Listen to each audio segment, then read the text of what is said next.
Hello friends, हमारे पैसा smart channel पर आपका फिर से स्वागत है। और अब हम डिस्कस करेंगे जो अर्निंग सीजन चल रही है उसकी एक मिड अर्निंग सीजन रिव्यू। तो जैसे आप जानते हैं कि अंग्रेजी में एक कहावत है कि markets are slaves of earnings, यानी कि स्टॉक प्राइस बढ़ता है या घटता है डिपेंडिंग अपॉन अर्निंग्स। और जो अर्निंग्स है, जो प्रॉफिट्स है, अंडरलाइंग फंडामेंटल्स है, they are the main determining factors for stock price to go up and down. और अंडरलाइंग इकोनॉमी है, अंडरलाइंग कॉर्पोरेट अर्निंग्स है, that is the main reason for long term movement of the markets. तो ये जो earning season है जहां पर जून quarter के आंकड़े आ रहे हैं, ये बहुत ही इंपॉर्टेंट है for investors who are tracking the fundamentals of the market. और ये जो अर्निंग सीजन है अब तक जो है वो फर्स्ट हाफ की अर्निंग सीजन है। और नॉर्मली क्या होता है कि पहले पहले सब कंपनियां जो अच्छी परफॉर्मेंस दे रही है उनके नतीजे आ जाते हैं, and the bad news always comes in the latter half of the earning season. ये कई सालों से देश विदेश सब जगह यही ट्रेंड रहती है कि जो गुड न्यूज है अर्निंग्स के वो पहले पहले आ जाते हैं और डिसअपॉइंटमेंट्स बाद में आती है। I think life also is a bit like that only. तो देखिए, let's go on to the earning season.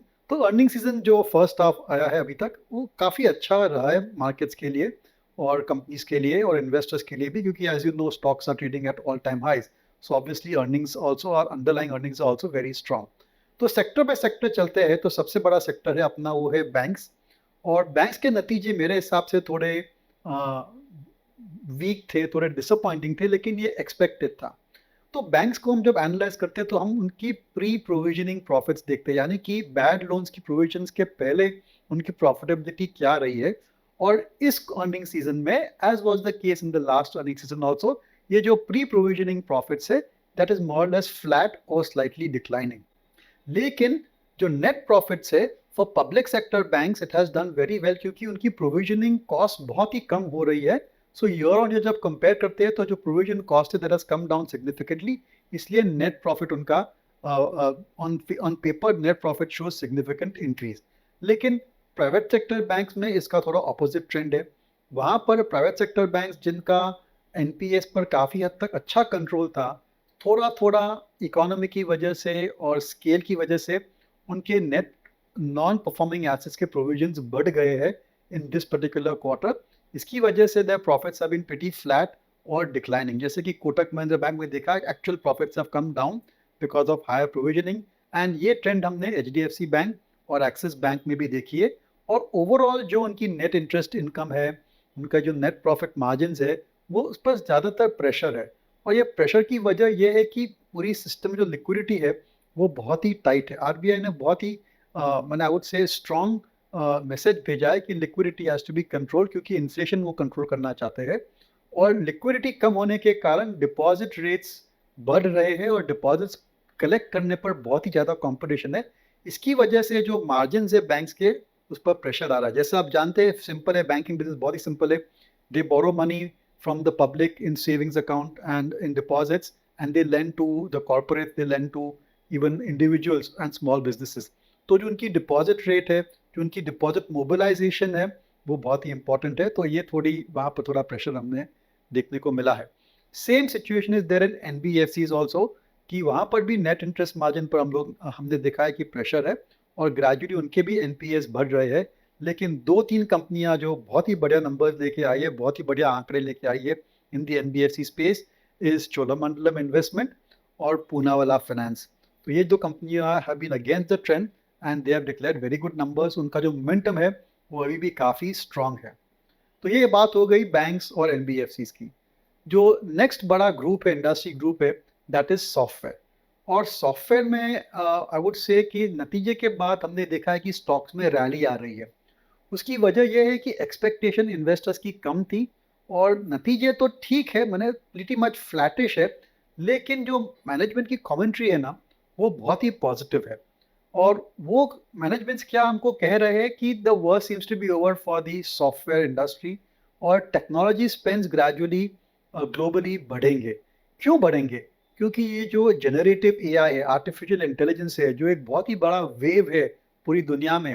और आप देखेंगे कि हर न्यूज़पेपर, हर चैनल पर इसका डिस्कशन हो रहा है। ये जो आर्टिफिशियल इंटेलिजेंस है, उसका जो प्रयोग है, उसका जो उपयोग है, that will be there across the board in all activities.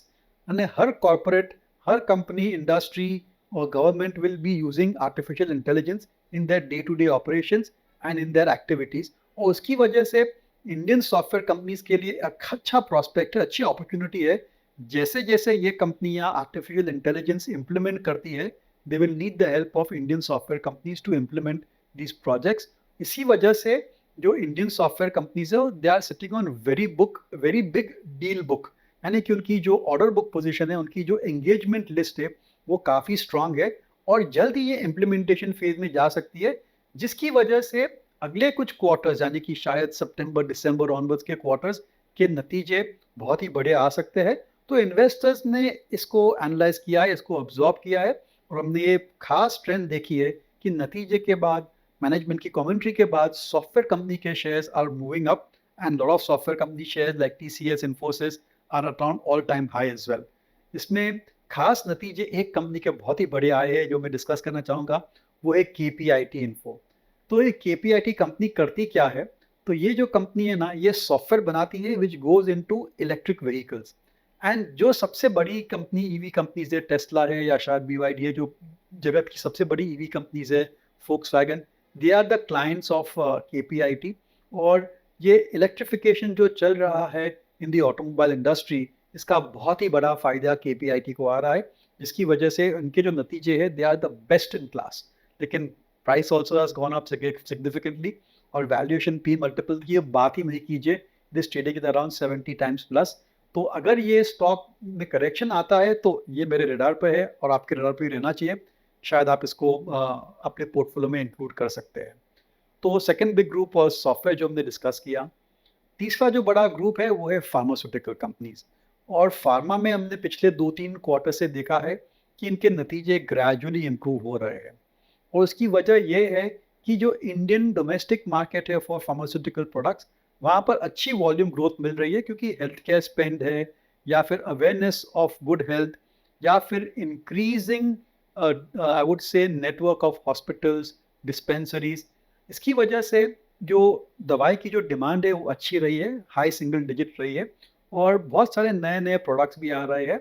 इसलिए जो डोमेस्टिक मार्केट है वो काफ़ी अच्छा है फार्मास्यूटिकल कंपनीज के लिए।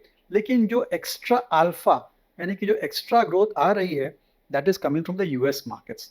तो यूएस मार्केट्स में क्या हुआ था कि कोविड के टाइम पर उन्होंने बहुत ज़्यादा ड्रग्स और फार्मास्यूटिकल प्रोडक्ट्स स्टॉक किए थे, अभी वो पूरा डी स्टॉक हो गया है और जो वहाँ पर उनकी जो पूरी डिस्ट्रीब्यूशन नेटवर्क है वो प्रिटी लाइट है, इसलिए डिमांड अच्छी आ रही है फॉर इंडियन फार्मास्यूटिकल प्रोडक्ट्स और नए नए मॉलिक्यूल्स वहाँ पर ऑफ पेटेंट जा रहे हैं, जिसकी वजह से नई अपॉर्चुनिटीज़ है इंडियन फार्मा के लिए। And on the whole comparative intensity थोड़ा कम हुआ है, जिसकी वजह से ये जो कंपनी उनके नतीजे अच्छे आए हैं। और last but not the least, thankfully जो यूएस एफडीए के इंस्पेक्शंस है वहाँ पर हमारी pharma companies have certainly improve their score. और वहाँ पे जो रिस्क फैक्टर था, क्योंकि यूएस एफडीए आके इंस्पेक्ट करती है और पूरा प्लांट बंद कर देती है या प्रोडक्शन डिस्कंटिन्यू करती है, वो सब रिस्क इस पिछले कुछ महीनों में काफ़ी कम हुए। तो मेरे ख्याल से फार्मा इंडस्ट्री पर आपको ज़रूर से बहुत ही ध्यान देना चाहिए। ये एक सेक्टर है जहाँ पर आप डेफिनेटली ओवरवेट ले सकते हैं। और जो 2-3 कंपनियां जिनके अच्छे नतीजे आए हैं डिस्कस करना चाहूँगा। एक तो Ajanta pharma which came with very good set of numbers, I was very impressed. और दूसरी एक मिड कैप कंपनी है जो वो है स्ट्राइड्स फार्मा, जिनके भी नतीजे बहुत ही अच्छे आए लेकिन वैल्यूएशन उनका थोड़ा ज़्यादा है। तो ऐसे आपको कई सारे अच्छे स्टॉक आइडियाज़ मिल सकते हैं फ्रॉम द फार्मा इंडस्ट्री। तो pharma is our third big bucket जहाँ पर काफ़ी नतीजे आ चुके हैं। Then related to pharma speciality chemicals, वहाँ पर थोड़े रिजल्ट्स मिक्स आए हैं। Some companies like Deepak fertilisers are done exceedingly well but others like SRF and Navin fluorine have done badly. तो यहाँ पर स्पेशलिटी केमिकल में कोई खास ट्रेंड इज नॉट विजिबल और मेरे ख्याल से ये एक कॉम्प्लिकेटेड सेक्टर है। इन्वेस्टर को अगर आपको नॉलेज है स्पेशलिटी केमिकल्स की तो ही आपको इसमें निवेश करना चाहिए, नहीं तो मेरे ख्याल से on the whole you can generally avoid it. चौथा जो सेक्टर है, पांचवा सेक्टर है जो डिस्कस करना चाहेंगे, दैट इज एनर्जी। एनर्जी यानी कि ऑयल एंड गैस, कोल, और रिफाइनरीज। तो यहाँ पर थोड़े बहुत ज़्यादा डिसअपॉइंटमेंट्स है। Reliance, H P C L, B P C L which are large refining companies, उनके नतीजे खराब आए हैं बिकॉज जो रिफाइनिंग मार्जिन है वो काफ़ी कंप्रेस हो चुकी है इन कंपनीज के लिए। और जो बेनिफिट उनको मिल रहा था on cheap Russian crude oil, वो बेनिफिट भी थोड़ा कम दिख रहा है इस क्वार्टर में।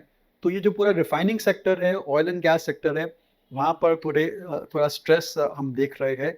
लेकिन जो पावर कंपनीज है, NTPC, Torrent power, JSW, Adani, ये सभी पावर कंपनीज के नतीजे बहुत अच्छे आए हैं, क्योंकि ओवरऑल पावर की डिमांड बहुत ही स्ट्रांग है because of urbanisation and also because of higher industrial activity. तो I think power by and large has done well. और आगे चलते let's talk about capital goods, यानी कि company like Larsen and Toubro, you know Kalpataru power and other such companies, NCC, so on and so forth. तो capital goods में अभी भी काफ़ी हद तक मोमेंटम अच्छा है, उनकी ऑर्डर बुक पोजीशन भी अच्छी है, एंड ऑन द होल शायद इलेक्शन के बाद ऑर्डर प्लेसमेंट और भी बढ़ेंगे, तो सेंटिमेंट अभी भी ठीक ठाक है। एल के नतीजे बहुत ही बढ़िया आए हैं, क्योंकि उन्होंने ऑर्डर्स पूरे not only in India but also in overseas का ऑर्डर बुक पोजीशन उनकी बहुत ही बढ़िया है, और एग्जीक्यूशन भी पिकअप हमने देखा है कि अच्छी तरीके से पिकअप हुआ है। तो ये एल जो है हमारा एक फेवरेट है, और मेरे ख्याल से हर पोर्टफोलियो में ये होना चाहिए like a core holding, because it is a nation building stock. आगे चलते related to engineering construction is real estate. Real estate also has done exceedingly well. DLF देखिए, या फिर Godrej properties, Oberoi realty, company after company have come with very good set of numbers, और जो उनकी order booking है वो डबल या triple भी हो चुकी है, यानी कि जो नए प्रोजेक्ट्स लॉन्च किए, जो वहाँ पर उनको बुकिंग्स मिली है, वो बहुत ही स्ट्रांग है। एंड आई थिंक दैट जो डील मोमेंटम है वो बहुत स्ट्रांग है रियल एस्टेट कंपनीज के लिए। लेकिन real estate has been amongst the best performing sector, और वैल्यूएशन काफ़ी ज़्यादा है। तो करेक्शन में it's one sector worth looking at. लेकिन इस पर हमको एक चीज़ के सावधानी देखनी चाहिए कि real estate is a cyclical sector, और शायद इतना बढ़ चुका है, और इतनी सारे वॉल्यूम्स और रियल एस्टेट प्राइस के बढ़ चुके हैं कि यू कैन इजीली एक्सपेक्ट कि साइकिल शायद यहाँ पर टर्न हो सकती है। Next let's go to automobiles. कुछ ही रिजल्ट्स आए, जैसे कि मारुति और महिंद्रा के रिजल्ट आए, अच्छे नंबर आए, अच्छे आंकड़े आए हैं कि वॉल्यूम ग्रोथ इतना है नहीं, लेकिन उनकी एवरेज सेल्स प्राइस बढ़ी है because of premiumisation. But the most important trend in automobiles is the steady to slightly lower raw material cost. उनकी इनपुट कॉस्ट कम हुई है, but they have been able to maintain the sales momentum because of higher selling prices, इसलिए नतीजे काफ़ी हद तक अच्छे आए हैं। चलिए आगे चलते हैं, और पूरा जो कंजम्पशन इन्वेस्टमेंट थीम है वहाँ पर फोकस करते हैं। तो कंजम्पशन इंडिया की बहुत ही इंपॉर्टेंट इन्वेस्टमेंट थीम है, और वहाँ पर we have the FMCG companies, we also have all these new generation consumption companies, यानी कि रिटेल कंपनीज है, एंटरटेनमेंट कंपनीज है। So across the board we have seen a slight slow down in consumption. FMCG में थोड़ा improvement we are seeing because of higher rural spends, लेकिन overall जो consumption की जो थीम है वहाँ पर थोड़ा स्ट्रेस दिख रहा है। उसकी वजह यह है कि जो हीट वेव चल रहा था उसकी वजह से फुटफॉल्स थोड़े कम हुए हैं, और इलेक्शन सीजन की वजह से भी वी आर सीइंग कि थोड़ा consumption on the whole has come down little bit. तो that entire segment of retail, whether it is specialty retail like jewelry or clothes or supermarkets like Avenue Supermarket, वहाँ पर थोड़ा हमने आई would से थोड़ा pressure देखा है। The results of these companies is steady, but nothing outstanding is what we have been able to see visibly over there, except for appliances. और यहाँ पर जो एयर कंडीशनिंग कंपनीज है उनकी तो नतीजे बहुत ही बढ़िया आए हैं, जैसे कि हैवेल्स इंडिया है, या फिर वी गार्ड है, फिर recently even fan companies like Crompton Greaves. तो जो कंपनियां are working on cooling our homes and offices, they have done very well, because ये जो समर थी बहुत ही खराब थी, and people have been mostly indoors, एंड बहुत सारे air conditioners, fans, air coolers खरीदे गए हैं, जिसका हम सीधा सीधा नतीजों पे रिजल्ट पे हमको इफेक्ट उसका देखने को मिल रहा है। तो within the consumption pack, the outliers, the out performers are the appliance companies, they have done exceedingly well, and maybe उनका कॉन्फिडेंस बहुत ही बढ़िया है। तो शायद अगला जो समर है अगर वो और भी गर्मी है और भी गर्म होता है, तो you can expect sales for these companies to do very well. इनका बिजनेस इतना अच्छा था कि they did not have enough stock to cover the demand as well.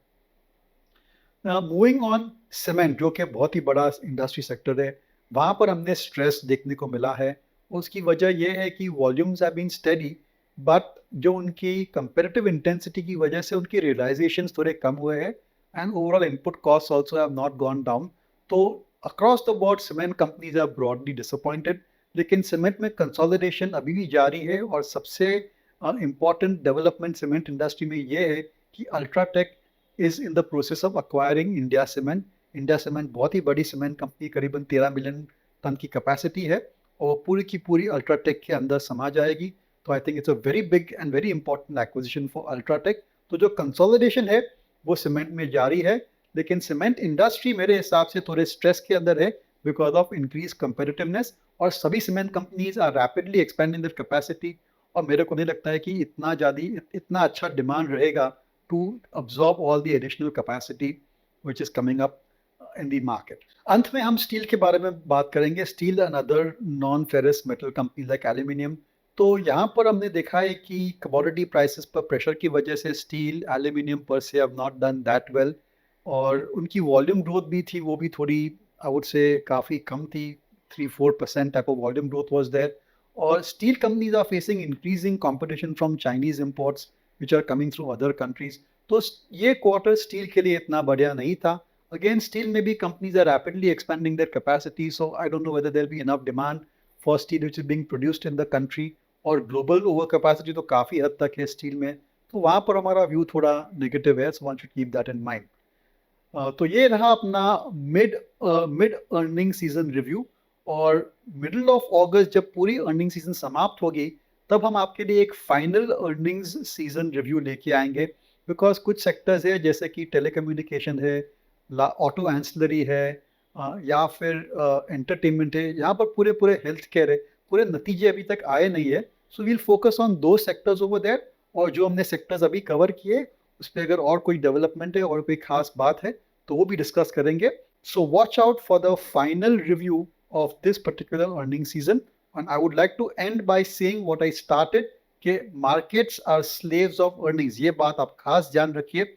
इसके लिए अगर आप स्टॉक मार्केट के इन्वेस्टर हो या ट्रेडर हो, आपके लिए जो अर्निंग सीजन है वो सबसे इंपॉर्टेंट सीजन है, more important than summer, winter or monsoon. This podcast is produced by Elixir Equities Private Limited, a SEBI registered research analyst. Registration number INA 0000004787. The information provided in this podcast is for educational and informational purposes only and should not be considered as investment advice. Investment in securities market are subject to market risk. We strongly advise all investors to read all related documents carefully before investing.